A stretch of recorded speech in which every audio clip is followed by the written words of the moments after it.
叶双熙笑容凝了一瞬，他没有正面回答，并没有，只是我想体验一下其他的生活了，当然我不会辜负你们的期望的。女生听到了叶双熙这个回答，也放下心来，她也心里知道叶双熙可能有了一些困难，但她没有说出来，可能也不想让其他人知道吧。大家都是成年人，不会因为这些事一直追究到底。说话间，叶双熙已经到了门票处，杜远泽买了张票，就带着叶双熙一起上去。女生在后面有些疑惑，有男生会一起坐摩天轮，不过女生识趣的没有说出来。二人坐在摩天轮内都没有说话，叶双熙觉得自在，看着外面的风景，这是和夕阳不一样的风采，人造光五彩斑斓的照耀在大地，这是城市的繁荣。等快到顶端的时候，杜远泽开口，我当年对自己很有信心，想着事业爱情两手抓，却没想到自己竟然掌握不了平衡。叶双熙收回放在远处的目光，看着杜远泽，他笑了，外面的光柔和了叶双熙的五官，这也是没有办法，人生就是这样，哪有剧本，全是意外。不，杜远泽靠在座位上，头发压在后面的玻璃褶皱了起来。我突然发现是自己的原因，因为在我心里，事业比爱情更重要，在这方面，我总要爱情为事业让步。叶双熙十分意外，杜远泽会愿意主动跟他讲感情故事，乐意去听。所以你现在知道怎么平衡了？没有。杜远泽突然抬眼对上叶双熙的眼睛，眼底晦暗。叶双熙在这一碰撞下，似乎意识到了什么，胸腔内咚咚如打鼓。杜远泽停顿了几秒，才慢悠悠说一句，这一次我看清了，我打算事业为爱情让步。说完，身子便往前一倾。叶双熙想逃离杜远泽的视线，结果就像是被定在原地一样，什么也动不了。他似乎知道杜远泽的下一步动作，莫名紧张起来，在紧张中又掺杂一丝期待和彷徨。所以你愿意让我追你吗？杜远泽说话从不拐弯抹角，特别是这个时候，直球的让人羞躁。这句话说完，没有任何人开口，这个狭小的空间内陷入了让人窒息的沉默。叶双熙愣住了，可他回过神便苦笑，杜远泽，你要想清楚了，我之前可是你弟弟的妻子，不和其他人一样，我是大众皆知的杜家二少爷的前妻，而你是杜家大少爷，你这么做是会被留下诟病的。杜远泽毫不在意的靠了回去，你在意吗？他回问。叶双熙在意，在意极了，在他心里，他已经是被碰过了的脏娃娃，还被人丢弃过了的。而杜远泽对于他而言，那是明月，高高在上的明月，哪怕在杜川面前，他表现的从不畏惧，可私底下，他还是不愿意接受自己的这一段事情。两人的话题就在这儿截止了，杜远泽也没有追问。这个事情好像在两人的无言沉默中沉入海底。杜远泽把车开到叶双熙所在的小区，等叶双熙离开之后，杜远泽没有开走，反倒是出了车门，靠在车旁边玩打火机。他很少抽烟，特别是遇见了叶双熙之后，他抽烟的次数也寥寥无几。这一次，他觉得自己心中躁意怎么也驱不散，这才从驾驶座上找到了一包没有开动的高档烟。杜远泽不大记得这烟从哪儿来的了，只模模糊糊记得是当年好像不知道是谁硬塞在他手上，之后被杜远泽随意丢在车内。他从里面抽出一根，放在嘴里，打火机的火焰随风摇曳，也照着杜远泽的脸摇晃不定。这是个中档的小区，外头布置的没有太花花绿绿，只留下几盏路灯。杜远泽走进阴影内，浓烈的烟刺激他的神经，让他清醒了许多。人闲下来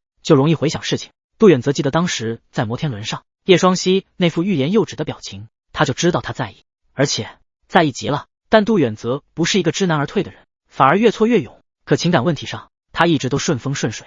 他唯一一次动情还是叶双熙，当时二人在一起也没有多大的困难，自然而然就确立关系。这一次好像触及到了杜远泽的知识盲区了，不过杜远泽还是有办法的。他打开手机，在搜索栏上写下怎么追喜欢的人。叶双熙弄了一晚上才睡下，清晨睡得正香的时候，门外传来了敲门声。他皱了眉头，不满地哼了一声，才不情不愿去开门。你好，这是你的外卖。门外站着的是穿着黄色外卖服的小哥，他递过来了束玫瑰。可是我没有点外卖。叶双熙疑惑了，可小哥说出的门牌地址确实又是叶双熙家，可能是谁送过来的。叶双熙见小哥也有些急躁，只能接下了。结果接下还没完，对面人一脸郑重地看着叶双熙，您确定是叶双熙先生本人吧？搞得这么神秘做什么？他一头雾水点头。之间对方拿起一张小纸条，我说你是人间的四月天。笑响点亮了四面风，清灵在春的光艳中交舞着变，明明是要有感情的朗诵，结果可能小哥有些害羞，或者在陌生人面前念这种具有表白意义的诗歌有些尴尬，反倒有些不伦不类。叶双熙头疼，打断了自己的美梦事小，惊扰了别人可就麻烦了。他立即阻止，不用你念了，我自己看。小哥像是解脱了可怖的封印，立即转身离开。在进入电梯的时候还凑出个脑袋，记得5星好评。叶双熙看着手上的2样东西，眉头越来越皱。一开始他还真不知道是谁，后来看到那张纸上的落款 Mias， 他怀疑是杜总被什么东西附身了，才做出这样的事情出来。就在电光火石之间，他会想到了昨晚的事情，他以为杜远泽就是一时兴起说出来玩玩的，结果还真在追人。叶双溪见玫瑰还带有露水，应该是新摘下来的，立即去找了花瓶插进去。经历了这种魔幻事情，他早就没了睡意。可睡眠不足的叶双溪怨气不比早8人差，他立即打电话给杜远泽，那边像是一直在等着叶双溪的电话，一拨出去就接通了。杜远泽，你在做什么？叶双溪顶着2个黑眼圈，知不知道我还在睡觉？这是我给你的惊喜，是不是很感动？那边没有听出叶双溪语气中的幽怨，感动到想顺着网线杀过去。叶双溪沉声，杜远泽，你真决定了？知不知道你这么做的后果？大家都不是小孩子，每个人身上都有压力，不是相互喜欢就能在一起这么简单。对面也知道叶双溪在说什么，可语气还是没有变。我知道你有难言之隐，可是追人是我的事，答不答应是你的事，这是我个人的决定，不会危及到你的。其实如果可以，我当然不介意牌面更大一些。别，叶双溪头疼，下次记得别这么早，我刚才还在睡觉。如果你愿意和我一起住，就不会有这些烦恼了。真是得寸进尺。叶双溪面无表情的挂断电话。杜远泽似乎感知到叶双溪的态度，甚至还突然拜访他家，带他去兜风，有的时候还大大咧咧的亲自下场，带着叶双溪去参观公司。杜远泽给出的理由是这样，他能更快的了解自己的生活。不过杜远泽这一行为在公司内还是传言，那个不为情所动的杜总似乎喜欢上了一个小明星，天天带着他到处走，传到后面直接离谱，说杜总特别喜欢这个小明星，已经开始君王不早朝了。叶双溪自然不知道这些，上一次的综艺也开始后期制作完要上线了，最先是官方发预告，也对飞行嘉宾的身份进行马赛克，勾起了不少人的兴趣。可有人还是通过端倪敏锐发现了每个嘉宾的身份，其中的讨论度最大的便是唐元这对荧幕 CP， 其次是仅测这个综艺小王子，而叶双溪的讨论度基本上是骂声一片。叶双溪不管这些，经纪人刚给他发了消息，公司已经帮他报了今年的歌手选秀的节目《歌唱家》。歌唱家从前几年就开始制作了，每一期都有很好的反响，其中也有不少的当红歌手从这里面选拔出来，被大众所知。这个综艺的流量度还是很可观的，确实可以作为叶双溪转型的跳板。而且莹姐也有暗示，他必须拿下冠军，否则舒娱公司对抗胡然会有压力。叶双溪通过这几个月，大概知道了舒娱公司的大致情况，他们签他也不只是因为杜远泽，还因为舒娱想打破杜家和胡家对内娱的垄断，也是为自己的发展不得不出应对，而他正好也是舒娱公司对战的导火线。如今叶双溪算是和舒娱公司绑在一起，一荣俱荣，一损俱损。但在进这个节目组之前，杜远泽邀请他参加今晚的晚会。对于晚会，有了上一次不那么很愉悦的经历，叶双溪其实并不是很想参加，更何况当时叶双溪也是因为杜川的关系才进去的，现在他也没什么身份可以进入。叶双溪将这个事情告诉了杜远泽，结果杜远泽一如反常撒起娇来，你要是不来的话，我就只能和不熟的女伴一起入场了，管我什么事？叶双溪帮忙只在自己舒服或者有利的情况下才帮，这怎么不关你的事？你还想要上次的单曲评价吗？杜远泽轻飘飘威胁一句，算你狠。叶双溪又在杜远泽的歪理下，半情不愿的从沙发窝里爬出来，待在家里不好吗？真的是。杜远泽的动作很快，很快就到了叶双溪的小区面前。叶双溪看到杜远泽这一次精心打扮了一番，看上去就比较文质彬彬，还隐隐有几分威严在身上。我可没有高定礼服来助你威风。叶双溪之前在电话里就说了这个事情，杜远泽说你不用管，直接人来就行。他话语刚落，杜远泽就从身旁拿出一礼盒递给了他，而杜远泽严重的意思是让他在车上换掉。等等，在车上？叶双溪还没这么大胆，直接气炸，这就是你说的人过来就行？杜远泽不知道按下什么按钮，后座与前座之间升起了隔板，这下可以换了。叶双溪拿着西装，如果可以，他一定后悔，赶紧下车。他没有动作，只是眼睛一直看着杜远泽，这意思分明就是你在这我换什么？杜远泽也理解到了他的意思，低头闷笑，我说你，之前我们都看过了，还这么羞涩？这一句话直接让叶双溪想起之前被封存在深处的记忆。其实说看过也不对，在以前两人还没有见面的时候，杜远泽和叶双溪有事没事就开视频聊天，当时的杜远泽还很狡猾，没5句就开荤笑话。同样是第一次谈恋爱，叶双溪纯情又害羞，关键对于杜远泽的每一个要求都会尽力去满足。看着叶双溪红着脸说着做着他想要做的事情，杜远泽只觉得叶双溪乖巧到让他忍不住扑过去蹂躏。因此就在一次聊天，杜远泽用大冒险让叶双溪脱完最后一身贴身衣服，如果叶双溪想拒绝的话，杜远泽还是不会太勉强他。结果叶双溪面容窘迫到耳朵通红，也一声不吭的脱完。这幅画面让杜远泽狠狠觉得自己就是强人所迫，就是个畜生，想跟叶双溪说算了。结果叶双溪说，我们以后都会在一起的，早看晚看都一样。这一句话直接让杜远泽第一次有了强烈想见他的想法。不过这些叶双溪都不知道，叶双溪也明显回忆起来了，表面上面色不改，却也和当初一样，耳根通红可以滴血。杜远则嘴上这么说着，身子自觉地背过去，给叶双熙一些隐私空间。车窗都贴上了防窥膜，并且还是单向，对于外面是否看见，叶双熙对于杜远泽的身份来说还是肯定的。杜远则听着身后一阵窸窸窣窣，莫名躁意起来，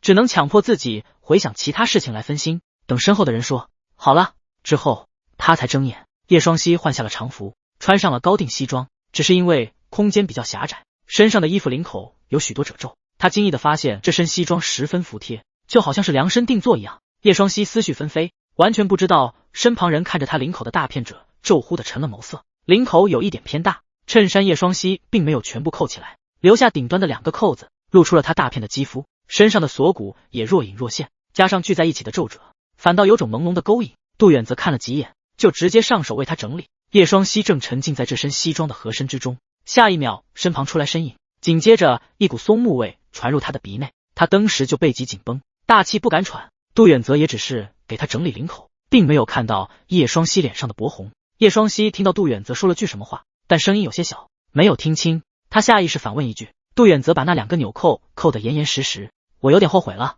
突然觉得金屋藏娇也不是个好办法。这一次的晚宴到来的人很多，不仅是这个晚宴的重要性，还因为杜远则来参加了，那可是杜家已经要钦定的掌权人。听说只要这一次 VR 技术研发成功上市之后，杜老爷子就要准备好好发布消息，让杜远则转正，这可是条金大腿，此时不混个眼熟，何时才有机会？突然，原本正各做各事的人群都不约而同地看向大门口，在大家的目光中，杜远则出场了。让人惊讶的是，杜远则竟然真的来了。更让人惊讶的是，大名鼎鼎的杜家继承人身旁竟然是网上的小胡咖叶双熙。怎么回事？叶双熙这么快就爬上了杜总的床？怎么是叶双熙？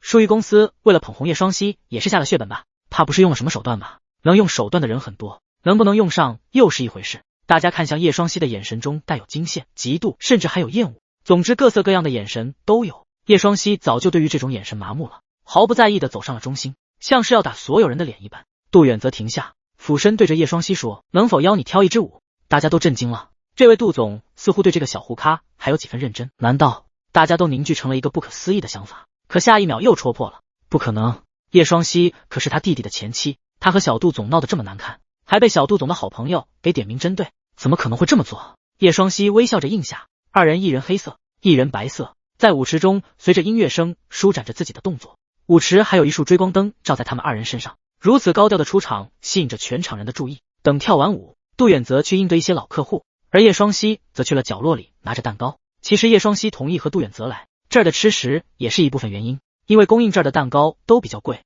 现在因为付了解约金的叶双熙完全没有多少财力去吃这么奢侈的食物，过来白嫖也是一个不错的犒劳自己的法子。等着叶双熙装完蛋糕找地方坐下的时候，结果叶双熙就看到了一个熟悉的身影。叶双熙第一反应是转身，并不是他惹不起，而是没不必要惹。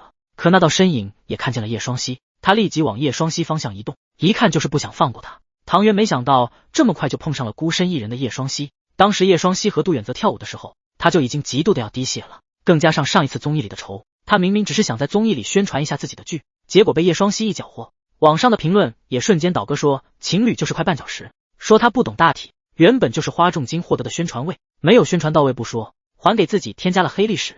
正想着，唐元见叶双熙转身要走，想也不想要跟上。叶双熙不知道唐元怎么穿着高跟鞋都能走这么快，几乎是连走带跑的堵住他的路。这不是叶老师吗？唐元笑眯眯的和叶双熙打招呼，我在好远处就看见你了，我还想和您打招呼呢，怎么就突然离开了？周围人一听，不禁打量着叶双熙，那不屑的眼神就是说不就是杜远泽的男伴，这都要耍大牌，关键对面的还是一线的唐元。叶双熙只觉得头疼，没有答话，静静的看着唐元作妖。唐元也没想着要叶双熙回答，他似是不经意的看向远处，面容欣喜，小杜总，这儿屋漏偏逢连夜雨。叶双熙最不想见到的两人都来了，想也不想赶紧离开，可没想到唐元直接拉住他，力气大的让人怀疑是不是一个女生。杜川也看了过来，微笑着走了过来。叶双熙不好将表情摆在脸上，只能和唐元暗中拉扯。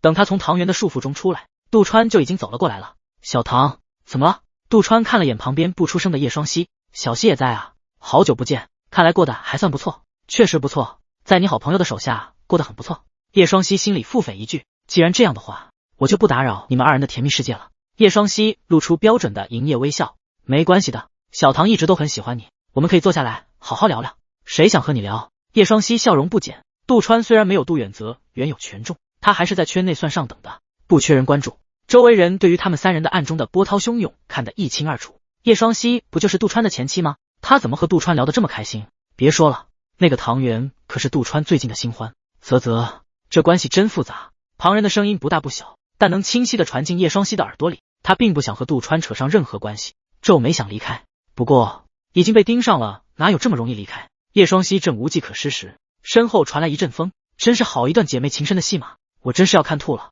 这熟悉的声音让叶双溪心头一喜，他回头一看，果不其然，便是之前在 S 市的胡雪。胡雪穿着公主装，戴着小皇冠，那趾高气扬的样子，就真像是一个嚣张跋扈的小公主。杜川看到胡雪也心存不妙，脸上的表情淡了一些。胡小姐和他认识？胡雪也轻轻瞟了他一眼，眼里虽有不屑，但仍是说，虽然这人很不喜欢，不过这件事我还是帮定了，主要是我看你们更不顺眼。胡雪微笑的说完这句话，杜川一听大概懂了，这小姐就是来帮衬叶双溪的，这比较麻烦了。胡雪背靠胡家势力，如果他掺和进来，那可不是他们三人的爱恨情仇，已经演变到了豪门两家争势。更何况胡家在圈内的扎根程度比杜川要深，根本吃力不讨好。胡小姐怎么这么想？我们只是找她来叙叙旧。杜川仍是笑着放出威胁，更何况你的胡然哥哥也在这里，要是被他看见可就糟了。胡雪一听皱了眉，可他还是站在那儿丝毫未动。胡然他算几根葱？小公主冷笑，她并不怕，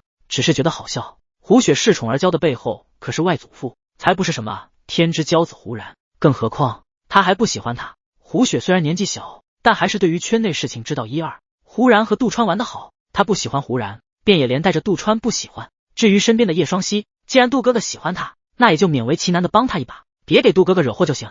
杜雪声音不大，可他身上的气势可不小，和杜川对峙丝毫不慌。这一团的动静还是被很多人关注，大家都在远处若有若无的观察，恪尽职守这个吃瓜路人的称号。叶双溪一直默默地站在那儿，明明他才是这个漩涡的中心，可叶双溪云淡风轻的模样反让人觉得诧异。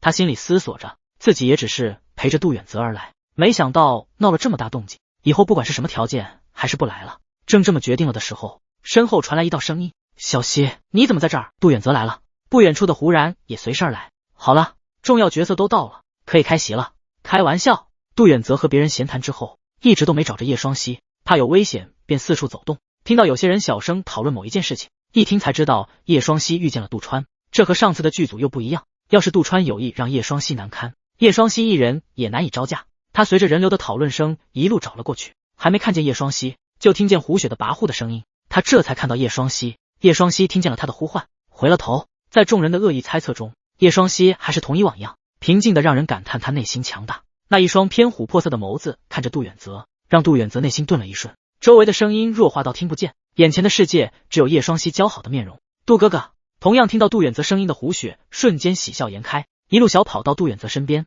撅着嘴巴说：杜哥哥，他们欺负我，哪有之前的跋扈样子？杜远泽静静看他一眼，他才不情不愿纠正自己的话语。好吧，是他们欺负这个姓叶的。杜远泽这才漫不经心收回目光，也回了一句话：以后叫他叶哥哥，不是什么姓叶的。胡雪吃瘪，心想着让他叫他叶哥哥，等下辈子吧。杜远泽嘴角也带着笑，十分熟练的将叶双溪虚拢在怀中，看来都是熟人。怎么回事？难道是小溪做错了什么事？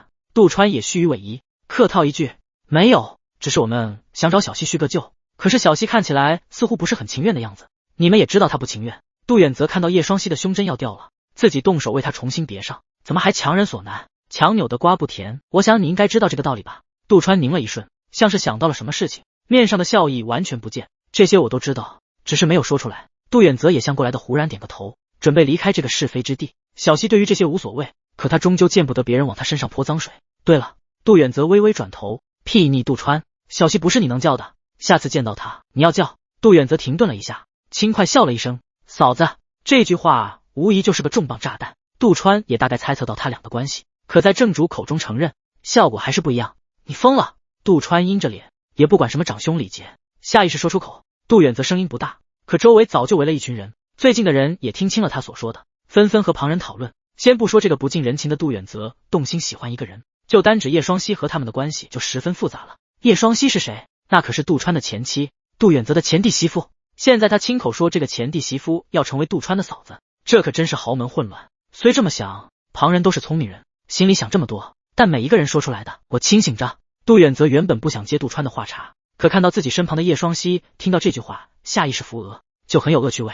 他不介意再放一个炸弹，不过你这嫂子还要些时日，毕竟某人还没答应我的追求呢。什么？大家更震惊了，堂堂的杜家掌权人竟然追人还没追到手，这可是说出去能放在头条的大新闻。这一句话也让一直不说话的胡雪忍不住气呼呼开口，就是这个死狐狸精。胡雪声音很小，但说完被杜远泽威胁了一眼。众人所看到一向嚣张跋扈的胡雪低下头，没了日常的气焰，所以胡雪出来帮叶双熙也是这个原因。谁不知道胡雪喜欢杜远泽，即便杜远泽比胡雪大个几岁，还是抵挡不住小女生追求自己心中的魅力男神。甚至有人推测，如果杜远泽一直没有结婚，可能到胡雪法定年龄的时候，两家可能会商量着联姻。话说这么荒谬，仔细想想也是有这个可能性的。胡雪在胡家不算正统人员，可是胡老爷子偏爱啊。杜老爷子早年间白手起家，才造就了胡家这样的辉煌，在胡家颇有威严。如果胡雪真来认真的，老爷子还真有可能被说服。杜川只是脸色难看，胡然也听这话，多看了叶双熙几眼，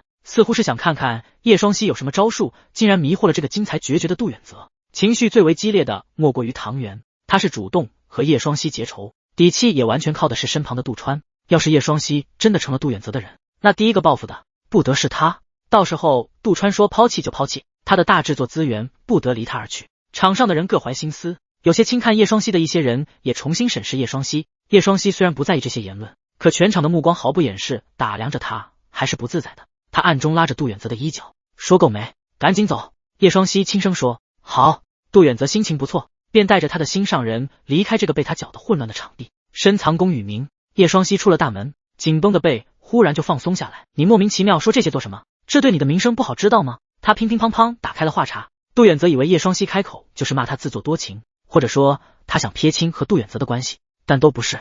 这一反应让杜远泽嘴角勾了勾，你答应我的请求不就完事了？叶双熙也不说话了，他沉默许久，刚想开口，身旁的声音打断他。叶双熙。詹于白坐在小院子里的长凳上，他惊讶，怎么也没想到会在这里遇见他们。詹导演，你怎么不在里面坐？叶双熙走到詹于白身旁，詹于白往旁边坐了坐，给叶双熙留了一些位置。里面人心杂乱，不想去应对。詹于白看着天上的星星，认真说一句，外面已经有少许不知名的昆虫鸣叫，和里头热闹繁华的聚会形成鲜明比对。叶双熙一听就笑了，我记得詹导演之前可是到处来这种宴会里面推销自己，不一样了，当时谁喜欢这么做？不都是为了现实？詹于白说到这里，嘴唇带笑，也多感谢你和杜先生，让我有了一次机会，我现在就要把这个电影落实下来。叶双熙点头，晚风吹过，身上突觉有些冷，不禁打了个喷嚏，下一秒身上重了几分，还带有一丝暖意。他抬头一看，杜远泽脱下了外套，而他的外套正在叶双熙的身上。哦，对了，詹于白突然想起一件事，可能也觉得自己脑袋有点发光，开始说正事，关于电影音乐的事情，你想好了吗？詹于白历经几个月的剧组闭关，制作也大概进入后期，可能再过半个月就杀青了。他找了很多音乐制作人，可是都不满意，最终还是想在叶双熙身上碰碰运气。叶双熙犹豫，他这一次考虑的因素和上一次的不一样。突然身旁传来一阵风，有人俯下身凑在了他的耳边，相信自己。叶双熙听到身边人肯定回复，也放下心来，我答应你。詹于白惊讶，也没想到随口一问竟然真的答应了。什么时候需要？这时候答应确实有些晚了，等半个月后就是后期制作，音乐要是拖后腿，后期流程也就慢下来。詹于白也知道这一点，也比较宽容，这个不急，你什么时候制作完都行。叶双熙思索了一下，便同意了。过几天我要进歌唱家节目组了，这几天我尽量写完。歌唱家，詹于白也听说过这个综艺，大概知道叶双熙参加这个节目组的用意，便稍稍问了一句，你是在里面当导师？虽然现在是花瓶演员，可他自身实力还是能做到这一步了，只不过会有些困难，但詹于白知道解决不了的事情，杜总也会帮着解决的。就算有舆论压力，只要播出后展现了叶双熙的能力，也会有大效果，说不定越有反差效果的事情更吸引流量。没有，叶双熙微笑回答，我是在里面当选手。杜远泽带着叶双熙离开时，杜川脸色难看，无视了周围人的眼神，上了楼。胡然和唐元紧跟其后，二楼是供大家休息的房间。杜川走进其中一间，坐在沙发上，阴沉到如同暴风雨前的乌云，乌压压的，让人喘不过气。唐元大气不敢喘一个，生怕杜川直接一个不开心就拿他开刀，毕竟这件事就是因他要报仇而起。可胡然倒没有这么多小心思，他大喇喇的坐在沙发上，看着杜川的侧脸，嗤笑一声，你和你哥的口味还真像。胡然，这个时候别跟我提杜远泽。杜川眼神一瞥，没有平日里的儒雅，全是恶意。唐元更不敢开口说话了。杜远泽抱得美人归，甚至可能事业爱情双丰收。你倒在这儿别提他名。胡然也没给杜川面子，更是毫不掩饰的讽刺他。你和杜远泽终究会有利益冲突，在权力面前，亲情都可以忽略不计，他都没给你面子，你还想着他是你亲哥？杜川，你还是心软了。杜远泽在晚会上这么明目张胆表现他对叶双熙的爱意，甚至自降身份说自己追求他。虽然在场的人都是聪明人，不会往外说，可再次面对叶双熙，恐怕都会掂量一下杜远泽这关系。还是在他知道胡然对叶双熙和树玉公司施压的前提下，这明显就是公然和他们叫板。你什么都不知道，就在这儿瞎指挥。杜川冷笑，我的事情你是否管得太宽了？他平息了情绪，拿起扔在沙发上的外套，站起身。我自己知道我在做什么，你就别来插手了。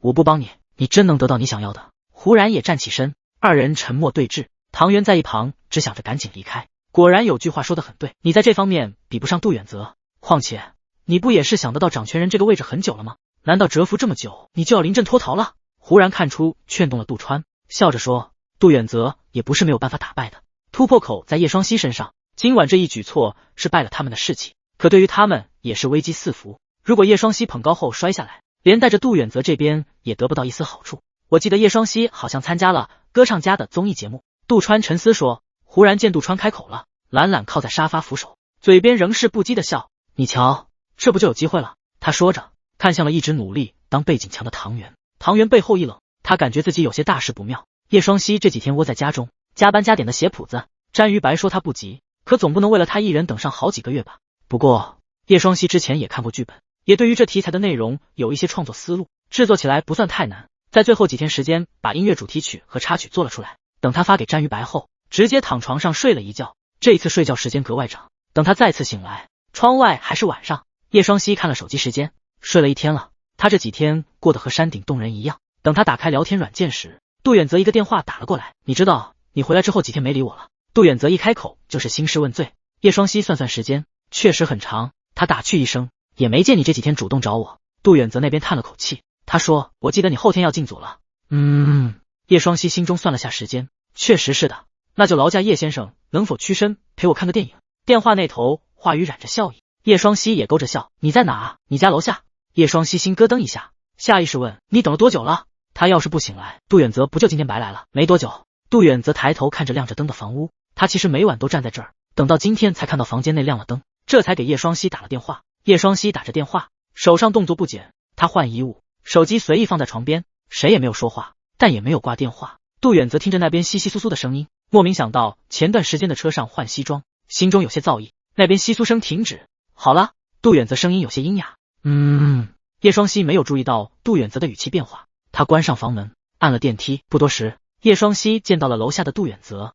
杜远泽今天穿的比较休闲，但还是穿着他喜欢的长风衣，牛仔裤也衬得他腿修长。杜远泽站在路灯下，叶双熙莫名觉得有些乖巧的萌感，嘴角带笑，脚步快了些，等得我直打哆嗦。你太慢了。杜远泽改不了他的嘴贱，叶双熙也反唇相讥，你就别等我呀。身旁人笑了，没有再回话。准备去哪儿？叶双熙已经见识了杜远泽的追人奇葩术，现在他快半夜带他出来也见怪不怪了。去电影院。叶双熙多看了杜远泽一眼，这人终于有了一次正常的操作了。可这种想法到了进电影院就瞬间消失了。半夜看恐怖片是认真的吗？杜远泽一脸理所当然带着他进去。这是上映不久的恐怖片，是国外的，听说是心理恐怖著名。叶双熙倒不怕这种东西，看得津津有味，或许在演艺圈待久了，也会时不时点评几句。你看，这人在这儿应该是替身，演员演技不错，可是这个恐怖套路有点严重。你看看这个镜头穿帮了，杜远泽想看到的小鸟依人完全没有，甚至感兴趣起来。他郁闷，谁说看恐怖电影能提升情感的？他第一个出来表示不同意。进组的最后一天，叶双熙准备了一些衣物，并应了詹于白的要求，小改了音乐旋律，更贴近电影剧情。那一天，莹姐也终于出来见他一面了。他送他去了节目组的录制现场。这一天也是一样的风和日丽，阳光照在身上十分舒服。叶双熙眯着眼沐浴在光中，外面的风吹起他的头发，车内也正在播放民谣，很有乡间的感觉。他突然想到了自己家乡的一些久远的记忆，还没让他回味完，莹姐就直接无情的把他的车窗摇上了。做完这些，他还不忘训斥叶双熙一顿，你想被别人拍到上热搜？行吧，他知道了。歌唱家的录制现场不在市中心，反倒是偏郊区。叶双熙带着行李箱来到小别墅，里面已经有了不少人在里头了，他们很多是抱团的，大多数是同一公司带进来的，因此见到叶双熙很惊讶。叶双熙怎么过来了？他不是演员吗？来这儿做什么？难道他还想着进军音乐综艺？这周围人都对他窃窃私语。身处话题中心的叶双熙不在意，待在某个沙发角落坐着，趁着人还没来全小憩一会儿。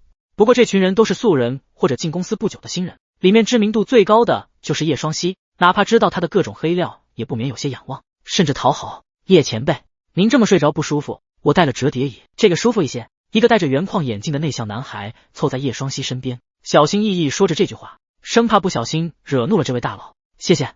不用。叶双熙惊讶这些人竟然不怕他。有了这个开头，开始也有些人看眼色去若有若无和叶双熙讨好关系。叶双熙哭笑不得，这下好了，他已经不能顺利睡觉了。这也怪不得他们，有些人就是想好好展现在大众面前，不管叶双熙风评不好，至少有流量，说不定他身后还有后台，还能沾点光。叶双熙还没开口说话，就有工作人员过来了。他拿着名单点到，发现都到齐了，就说带着他们去宿舍。叶双熙默默跟着去，宿舍在楼上。工作人员拿着名单说谁住这儿，寝室是2人寝。叶双熙没有仔细看里面的布置，但粗略一看还算比较宽敞。等工作人员喊了叶双熙和另外一个男生的名字，周围人都基本上是艳羡的眼神，毕竟能和流量高的人住一块，镜头也会多一些。叶双熙也没有过多的表示。进了寝室，和他一起的男生也是高高个个的男生，长相虽然有些普通，可耐看，气质也有种数学学霸的感觉。两人各自背对背整理东西，最后还是男生忍不住了，他悄悄看了叶双熙几眼，哪怕被叶双熙发现，也只是收敛了几秒，又打量了起来。叶双熙就算不在意，也不代表他感知不到。叶双熙准备开口说看他做什么时，那个男生就先他一步有了动作。你也是参加歌唱家的成员？他们信息得知不多，看到叶双熙在这儿，不禁在想导师是不是潜伏在他们身边看他们的日常表现。叶双熙点头，那个男生松了口气，我记得叶前辈你是演员呀，怎么参加这个东西来了？他说完，想起自己还没有自我介绍，脸一红，我叫温让言，是松天公司的。松天公司？杜川的公司？叶双熙发现这个男生对他并没有什么恶意，只是有些警惕和好奇。温让言可能也知道叶双熙和松天公司的事情，稍稍解释，我来到松天公司不长，原本我是大学生，就是在学校活动被松天公司发现后过来的。我在公司也听见你的事迹，不过他说到这里含蓄笑了一声，摸着后脑勺，我觉得你很好相处，不像传言那样。叶双熙自然也不在意传言把他说成什么样，也笑了，那就这儿祝我们2人好运了。两人都不是很爱聊天的性子，又聊了一些日常性的问题，便都沉默了。第一天算是让他们熟悉一下环境，没有多管束他们，偶尔会有几个工作人员送餐上来。但到了第2天，众人的气氛就不对了。原本一见到叶双熙就刷存在感的众人都离叶双熙很远，甚至一见到他就走了很远。在这儿的时间不长，大家都是围着同公司的人在一块，只不过疏于公司在音乐方面算是短板，来的人也只有叶双熙一人，所以身旁也没有人和他一起。叶双熙不在意，这本就是最正常的反应，要是大家都围着他转，他才觉得有些惊悚。正这么想着，身后传来洪亮的声音：叶前辈。